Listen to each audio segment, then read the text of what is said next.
जंगल के घोर सन्नाटे में अचानक ढोल की आवाज़, बौने आदिवासियों का हुजूम, अंधेरे में चमकती दो आँखें, शांत लेकिन तेज तर्रार ऐसी शख्सियत जो कि सालों से धरती पर है, एक प्रेत की तरह अजर और अमर। जी हाँ दोस्तों, अगर आपको याद हो रहा होगा तो आप समझ गए होंगे, अगर नहीं पता तो आपको बता दूं कि आज हम बात कर रहे हैं चलते फिरते प्रेत यानी फैंटम की। तो दोस्तों, स्वागत है आपका एक बार फिर से आपके अपने चैनल कॉमिक्स टॉक विद विजय में।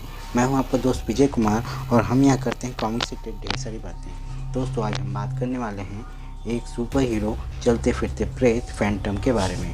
दोस्तों, अगर आप हमारे चैनल में नए हैं प्लीज़ इस चैनल को सब्सक्राइब कर लें और बेल आइकन को प्रेस करना ना भूलें ताकि हर नई वीडियो की नोटिफिकेशन आपको मिलती रहे।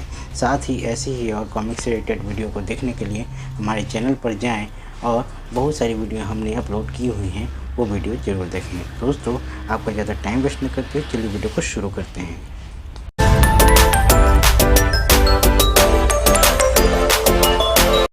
दोस्तों, दुनिया में 150 से भी ज़्यादा देशों में अलग अलग लैंग्वेजेस में ट्रांसलेटेड फैंटम की कॉमिक्स बड़ों और बच्चों दोनों की पसंद रही है। इस शक्तिशाली और रहस्यमय किरदार के जनक है मिस्टर ली फॉक, जिन्होंने मैनड्रैक द मैजिशियन को भी क्रिएट किया है। और साथ ही फैंटम की क्रिएशन स्टोरी इसकी एडवेंचर स्टोरी से कम दिलचस्प नहीं है। अमेरिकन यूनिवर्सिटी में पढ़ते हुए ली फॉक को कुछ एक्स्ट्रा इनकम करने की सूझी। न्यूयॉर्क जनरल में प्रकाशित एक स्ट्रिप कॉमिक्स येलो किड्स से प्रेरणा लेकर उन्होंने एक डायग्राम पिक्चर बनाई और साथ ही इसकी स्टोरी भी लिखी, लेकिन इससे वो सेटिस्फाइड नहीं हुए। ली फॉक के एक पड़ोसी थे जिन्हें जंगल में घूमने का शौक था और वे वापस आकर मोहल्ले के बच्चों को अपने एडवेंचर और जोखिम से भरी स्टोरीज को सुनाते थे। उनके कैरेक्टर से इंस्पायर होकर उन्होंने ली को अपने कैरेक्टर में एडवेंचर और एक्शन का रंग भरने का ध्यान आया। इसके बाद इसी समय उन्होंने एक बैले डांस भी देखा जिसमें उन्होंने टाइट कॉस्ट्यूम पहने एक नकाबपोश को नाचते हुए देखा। अपने कैरेक्टर में भी उन्होंने वैसे ही कॉस्ट्यूम पहना दी। तो अब फैंटम का जन्म तो हो चुका था, लेकिन जैसा कि अक्सर होता है काफ़ी कोशिशों के बाद भी किसी ने उनकी कॉमिक्स नहीं खरीदी, लेकिन ली ने हिम्मत नहीं हारी और अपना क्रिएशन जारी रखा। आखिरकार एक दिन किस्मत उन पर मेहरबान हुई। उस दिन जब ली बाहर गए हुए थे तो किंग फीचर सिंडिकेट के मालिक के बेटे ने उनके कमरे में आकर उनकी कॉमिक्स से पढ़ी। उन्हें ये इतनी पसंद आई कि ली के वापस आने पर इस पर एक लंबी डिस्कशन हुई और डील पक्की हो गई। ली ने अच्छे रेट में अपनी कॉमिक्स की राइट किंग फीचर सिंडिकेट को बेच दी। इसके बाद एक शानदार अभियान के बाद 1937 में यह कॉमिक्स प्रकाशित हुई और जनता ने इसे हाथों हाथ ले लिया। आइए अब फैंटम की ओरिजिन स्टोरी पर भी बात कर लेते हैं। कॉमिक्स के अनुसार 400 साल पहले समुद्री डकैतों ने बंगाली तट पर, जी हाँ बंगाली नहीं बंगाली, तो ये है अफ्रीका का एक फिक्शनल नेशन बताया गया है। बंगाली तट पर समुद्री डकैतों का हमला हुआ। समुद्री डकैतों के हमले से वहाँ पर कई जहाज़ में रहने वाले व्यक्ति और दोनों का आपस में संघर्ष हुआ। इस संघर्ष में कोई भी व्यक्ति बच नहीं पाया, सिर्फ एक व्यक्ति बच पाया जो कि क्रिस्टोफर रॉकर नाम का व्यक्ति था। वहाँ के रहवासी बोनो आदिवासियों के द्वारा उसकी रोकथाम की गई। वहाँ पर उसे एक और लाश मिली जो कि उसके पिता के कपड़ों में था, यानी कि वह उनके पिता का हत्यारा था। अपने पिता के हत्यारे की खोपड़ी हाथ में लेकर वह कसम खाता है कि वह अपनी सारी ज़िंदगी समुद्री डकैतों, अन्याय व लालच को ख़त्म करने में लगा देगा। इसके बाद उसकी संतानें भी उसकी इस प्रण का पालन करेंगी। इसके बाद कई पीढ़ियाँ बीत गईं, लेकिन लोगों द्वारा उसे एक ही इंसान समझा गया, एक अजर अमर इंसान। चलता फिरता प्रेत अमर है, ऐसी कहावतें जंगल में मशहूर होती गईं। फैंटम समुद्री डकैतों का काल बन गया, न सिर्फ समुद्री डकैतों का बल्कि सभी अपराधियों का।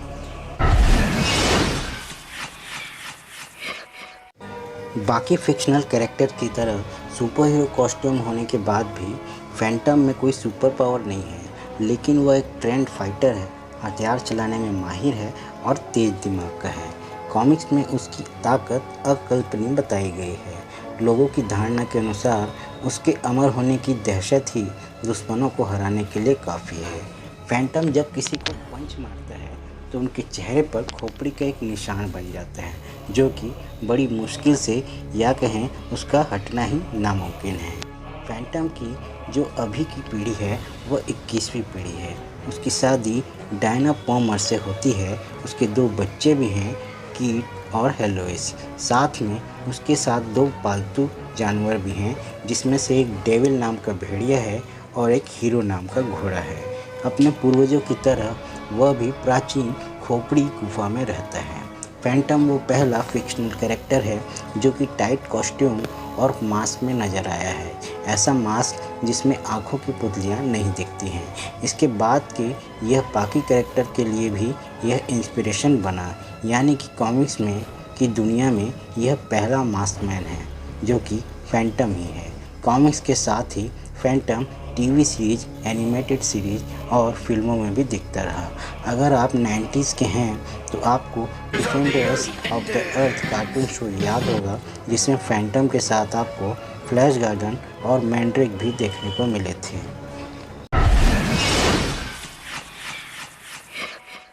ये तो हो गई फॉरेन की बातें।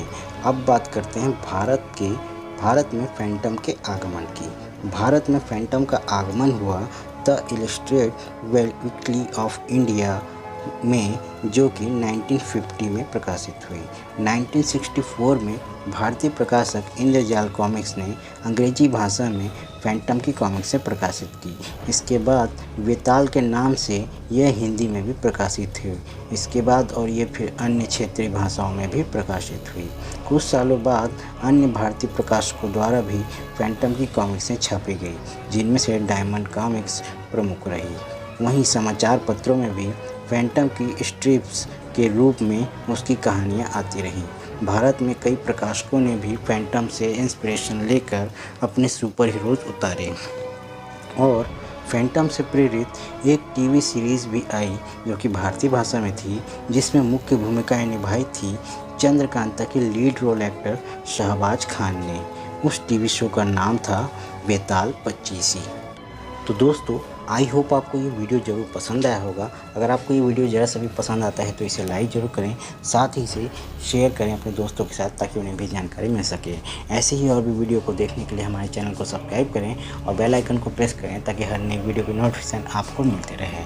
साथ ही दोस्तों, इस वीडियो से रिलेटेड कोई फैक्ट या सुझाव अगर आपके पास हो तो हमें कमेंट बॉक्स में लिखकर ज़रूर बताएं। साथ ही यह भी बताएं कि यह वीडियो टॉप 10 सीरीज़ और ओरिजिन सीरीज़ आपको कैसी लग रही है। आपके कमेंट और सुझाव ही हमें आगे वीडियोज़ बनाने के लिए मोटिवेट करते रहते हैं। दोस्तों, आज के लिए बस इतना ही। इस वीडियो को देखने के लिए आपका बहुत बहुत धन्यवाद। मिलते हैं अगले किसी नए वीडियो में। तब तक के लिए जय हिंद, जय भारत।